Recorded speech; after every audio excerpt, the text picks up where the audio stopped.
আমি যতবার গাইবান্ধা আসি ততবারই একবার হলেও বালাসীঘাট এসে ঘুরে যাই।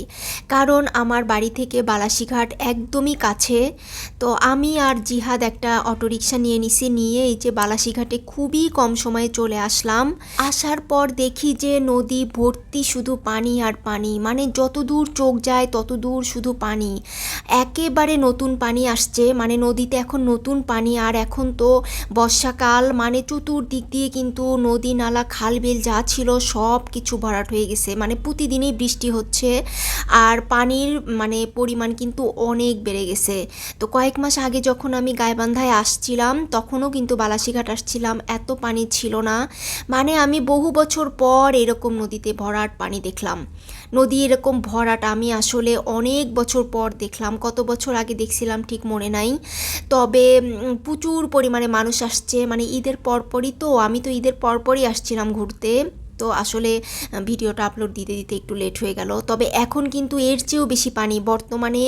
এখনকার চিত্র কিন্তু আরও ভয়াবহ একদম, মানে দোকান, আশেপাশে যে দোকানগুলো আছে রোড পর্যন্ত কিন্তু পানি চলে আসছে, মানে একদম বন্যার মতো হয়ে গেছে। আমি যে জায়গাটা দিয়ে এখন হাঁটতেছি এই জায়গাটা এখন ভর্তি পানি। লঞ্চ স্টিমারগুলো যে জায়গাটাতে এসে থামে ওই জায়গাটা ঘুরে তারপর আমি হাঁটতে হাঁটতে একদম সামনের দিকে চলে আসি।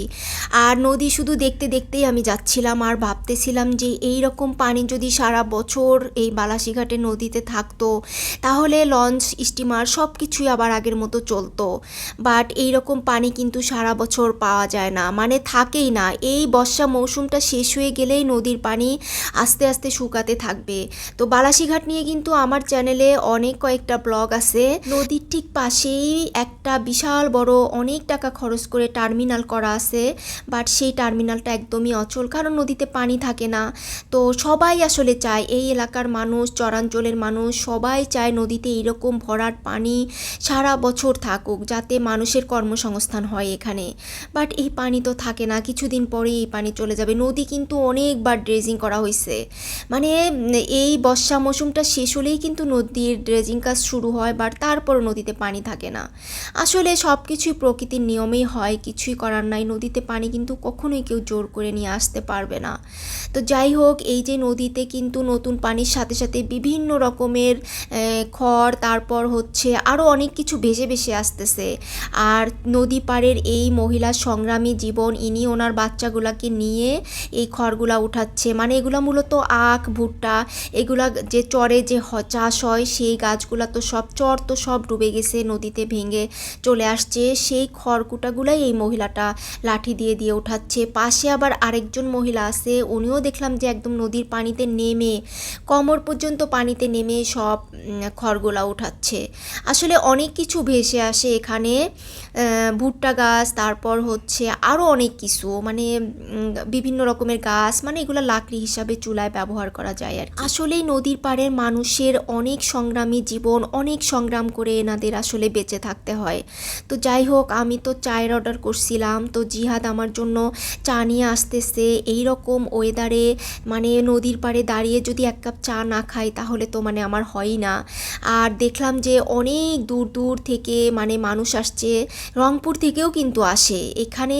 মূলত রংপুর, তারপর আশেপাশের ফুলছড়ি, তারপর হচ্ছে গাইবান্ধার আশেপাশের, মানে যত এলাকার মানুষ আছে এই জায়গাটাকে মূলত মিনি কক্সবাজার বলা হয়। এই জায়গাতে কিন্তু বেড়াতে আসে। আর যখন পানি কমে যায়, চরের মতো যখন থাকে, তখন কিন্তু এই নদীটার সৌন্দর্য অন্যরকম থাকে।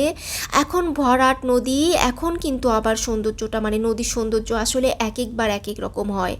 আবার গরম, যখন প্রচণ্ড গরম পড়ে তখন কিন্তু একদম মরুভূমির মতো লাগে, মানে অর্ধেক নদী তখন মরুভূমির মতো বালু থাকে।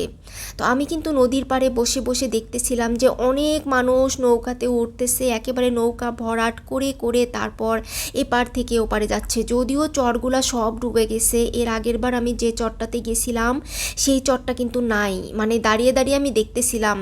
আর জিহাদকে বলতেছিলাম যে আমরা গতবার ওই চরটাতে গেছিলাম, ওই চরটা নাই, একদম ডুবে গেছে পানিতে।